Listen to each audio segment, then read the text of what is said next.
afternoon. I'm Richard Clark. I'm a member of the Countryside Historical Committee, and I have the pleasure of being with Phil and Mary Ann Rosenbach today. And we are going to interview the Rosenbachs, not only as original owners here at Countryside, but we're also going to tap into Phil's experience as a fisherman here. So thank you for, again, having us, permitting us to come into your home. And it's a real pleasure to be here. Thank you. You're welcome. To start, I think just a little bit about your ownership history here. Your original owners at Country Glen. Yes, 1988. My mom came on a visit to see her sister, who lived about a half mile down Davis Boulevard. Came nosing around to look at the model homes, and came back and told Phil and I that that'd be a nice place for us to use as a retirement home down the road. And we came down to visit my aunt and ended up buying in Country Glen in 1988, pre-construction. We were there 11 years. Then Phil retired, and I decided to retire from my nursing career also, and we bought here in Country Hollow so we'd have the golf. So we have original owners once removed, I guess. Yes, yes, you but moved, but never that's okay. left Countryside. So that makes you official original owners. And pre-construction also. What was Countryside like when you first came here to Country Glen? Well, there were a few of the developments were built, but mainly there were 5 homes on Countryside Drive towards the Radio Road exit. At that time, there were no gates. It was just Radio Road, and 5 homes were the model homes. And we just wandered in and out there. They had building 1 in Country Glen built, and some of these in Country Hollow were built. Some were built in Country Haven, like one here and there at each development. And we picked Country Glen because we were still working and had 20 years down the road to work. And here we sit now at number 202A Country Hollow, right? Country Hollow, 33 years ago all this started, 1988. What do you most enjoy about Countryside? What if you had to pick something that you really would like to talk about as far as Countryside, what would that be? Well, one of the things that everybody seems to enjoy here is the golf. And the camaraderie with all the different people here. Everybody seems to be very friendly. And I've made a lot of friends since I've been down here. And especially a lot of friends from New York City. And being in the construction industry, it was always fun to talk to them guys, you know, and they're with their buildings in Chicago and the buildings in New York City. And but what I liked about this place when we first came down here, the golf course was not the best, and the greens were very difficult to putt on, and then as time went by, they redid the whole golf course, and it turned it around, and it just made everything a lot easier and a lot more fun.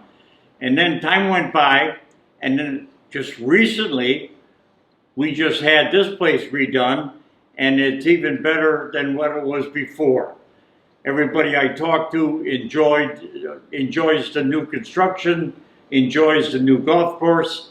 And earlier, we were talking about there was quite a few alligators here, and they used to have signs along the fairway said, beware, beware of alligators.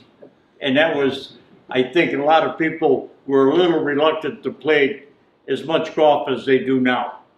And we've had a few incidents out here, Phil. Oh, yeah? Mary Ann, did you, by the way, mention that you were a nurse? Yes. And then you've got that in. And Phil was, is a little bit of a strange guy because he got a habit of, in his younger days of jumping out of perfectly good airplanes. Tell us about that, Phil. Yeah, I went into the service. I had an uncle who was in the Second World War, and he was in 101st Airborne, and he went through all of the action and he ended up at over at let's see, he went from Bastogne was the one that he did mostly. Battle of the Bulge. Huh? Battle of the Bulge. The yeah. Battle of the Bulge, and he was there for the end of that. But the thing that was really something, he come out of the service, and he come home, and my father took care of his car while he was gone. And when he showed up, they backed the car out of the garage, and my uncle took the car out for a drive in the city of Chicago, and he ends up getting into a terrible accident, and they had to cut him out of the car. And the first thing out of his mouth was, here I go through 5 years of that war, and I come home, and I almost get killed in a car accident the first time I go out on the road. So anyway, that's the story there. Well, danger was your life, Phil, because your next career after going into the airborne yourself was leaping over tall buildings, right? Like Superman? Oh, Yeah, I worked on a lot of the high-rise structures in Chicago. The highest one right now is Sears Tower, and I worked on that job from the time they dug the first hole for the caisson all the way up till they put the antenna there, and I worked on that.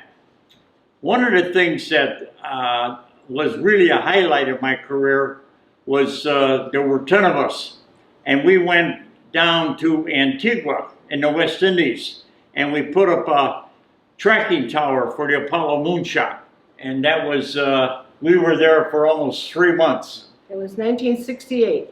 And when the job was done, I brought my wife down, and we spent some time down there, and years went by, and one of the trips we took, one of the tours was going to be where that antenna was built. And I went down there and brought back a lot of memories of that job. That's memories are important. Mary Ann, if you had to pick a fond memory of Countryside? Oh, the fond memories were when I was golfing, when I was able to golf, and then hurry home and change clothes and go and play bridge, and then hurry home and get ready to go to dine and dance on a Wednesday, and hardly ever missed it. Had the whole, our group from Country Hall. Unfortunately, many of them are gone now, but those were my best memories. A Wednesday was a busy day. How many hole-in-ones did you have? Oh, I had one here and one down the street at Lake, what is it, Lakewood. Boy, no one offered me. But I had a hole-in-one here on hole number 13. Look at now we've got to switch. That was one of the best because the way 13 is situated, they were backed up on 13. There were golfers on the green on 15 on 5. There were group on the tee box on 5, and they were waiting all over the place. So everybody was there clapping and knew, besides my foursome, that I got that hole-in-one. So that was fun. Mary Ann has given me permission to talk about Phil's third career. Phil happens to be a very active fisherman here at Countryside. In fact, I have heard, Phil, that fish tremble at the mention of your name. Oh my God. I don't know if that's true or not. But many people at Countryside have no idea as to the wonderful activity that fishing brings here. And so, Phil, I was kind of hoping that we would just be able to go through and provide a little bit of a primer for our residents who have not yet dabbled. Well, the fishing is very good here. And most of these lakes, the fishing is most of the lakes that they have here are a lot of bass. Bass are the main fish here. And like I said earlier, you have to be a little bit cautious when you're fishing, because along the banks and everything, the alligators do like to just lay around there. But the fish and the size of the bass is pretty good size bass that I have caught, and I had them mounted. Maybe earlier we might be able to see some of them. And there's a number of times in the morning I'll be sitting out here on my lanai, and I'll see people out there fishing, and I watch them with my binoculars, and I'll see them pull the fish out of the water and catch them and hold them and take pictures of them, and next thing you know, they throw them back in. And that's what I did with a lot of fish. Well, it's really important. I think we want to put on the tape that whenever you have a contained area like this, you do not really want to eat the fish. No, This is No. That's for sure. strictly catch and release. But Phil, how did these fish get here in the first place? I beg your pardon? How did these fish get here in the first place? There was the story tells it that there was a bird that would fly from one lake to another and have the eggs, and they would land in the water, and those eggs would end up being fish. It's called the natural stocking process. Yeah, And, Is that right? and that's how that all got started. yeah, and, Joe would like to take credit, Joe Smith, for filling these lakes with wonderful fish, but Joe. Not true, Joe. Oh. We've come this far, so we really have to cover a couple of areas. I did look into a number of things, and first of all, no live bait, because that stuff just gets into the ponds and basically contaminates our ponds. We also, however, have a lot of tropical fish that have grown to enormous sizes, and so people catch these crazy-looking fish.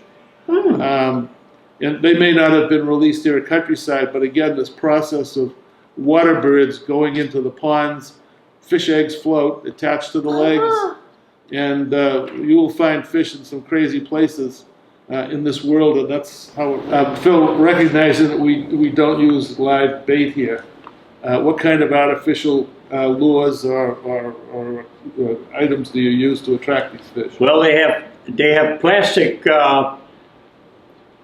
worms, and you also have frogs, plastic frogs, and both of them are very good bait. The fish seem to go for them pretty good. Well, my favorite, Phil, is a purple rubber worm with a red fire tail.